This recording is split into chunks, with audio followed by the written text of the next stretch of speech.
मुहर्रम के जुलूस के दौरान जो ताज़िया लेकर जुलूस निकाला जाता, उसके दौरान कई जगह हिंसा की खबरें आई, दो समुदायों के बीच तनाव की खबरें आई। ऐसे में बिहार में सबसे ज़्यादा हिंसा देखा गया, जहां कि इसी साल अक्टूबर-नवंबर में चुनाव होने वाले हैं। बिहार के दरभंगा, कटिहार, अररिया, गोपालगंज जैसे इलाकों में जो है जुलूस के दौरान हिंसा हुई, और ऐसी एक हिंसा में जो है बिहार में ही एक शख्स की मौत हो गई। अजय यादव नाम का ये शख्स बताया जाता है, जिसके गर्दन पर तलवार लगने से उसकी मौत हो गई।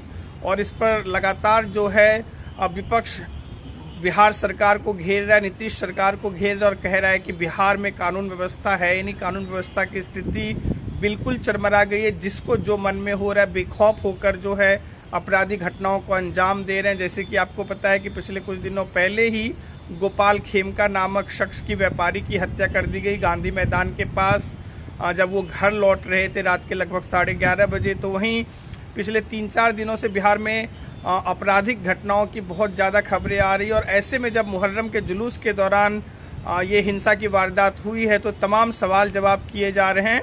एक सभा के दौरान पिछले दिनों जो है तेजस्वी यादव, जो कि विधानसभा में विपक्ष के नेता हैं, आरजेडी के नेता, उन्होंने तस्लीमुद्दीन और शहाबुद्दीन का गुणगान किया था, उनके जिंदाबाद के नारे लगाए थे, अमर रहे के नारे लगाए थे। तो अब बीजेपी बोल रही है कि जो ऐसी घटनाएं हो रही उसमें जो राजद का, तेजस्वी यादव का जो शहाबुद्दीन प्रेम है और उसकी वजह से ये घटनाएं हो रही है।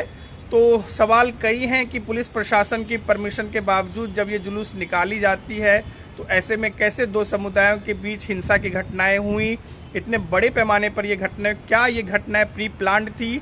चुनावी राज्य होने की वजह से क्या बिहार में कोई साजिश रची जा रही है राजनीतिक तौर पर, ताकि दो समुदायों में अगर तनाव की स्थिति होती है तो उसका राजनीतिक फायदा उठा पाए पार्टी? ये तो बिल्कुल जांच का विषय है, इस बारे में हम कुछ नहीं कह सकते। लेकिन पुलिस प्रशासन की ये जिम्मेदारी बनती है कि किसी भी घटना से निपटने के लिए उसकी तैयारी कारगर हो। और एक अगर हिंसा में कई लोग घायल हुए हैं, जान गई है, तो इसकी जिम्मेदारी किसी न किसी को लेनी होगी। और क्यों नहीं, कई लोग सवाल उठा रहे कि बिहार में यूपी मॉडल क्यों नहीं लागू हो सकता, योगी मॉडल क्यों नहीं लागू हो सकता, अपराधियों के खिलाफ पुलिस सख्त क्यों नहीं हो सकती? ये बहुत बड़ा सवाल है, जिसका जवाब शायद नीतीश कुमार और भारतीय जनता पार्टी की सरकार ही दे पाए। लेकिन एक बात तो तय है कि चुनावी राज्य होने की वजह से सभी पार्टियां अपनी डफली, अपना राग अलाप रहे हैं।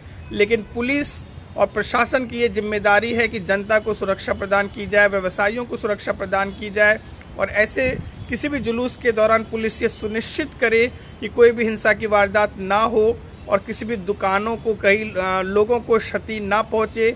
ये जिम्मेदारी भी पुलिस की है और पुलिस को अपनी जिम्मेदारी को निभाना चाहिए। और प्रशासन और बिहार सरकार का भी ये कर्तव्य बनता है कि वो ऐसी घटनाओं को रोके और लोगों को नुकसान होने से बचाए और बिहार में एक अच्छा शासन दे, ताकि जनता जो है राहत की सांस ले सके। धन्यवाद।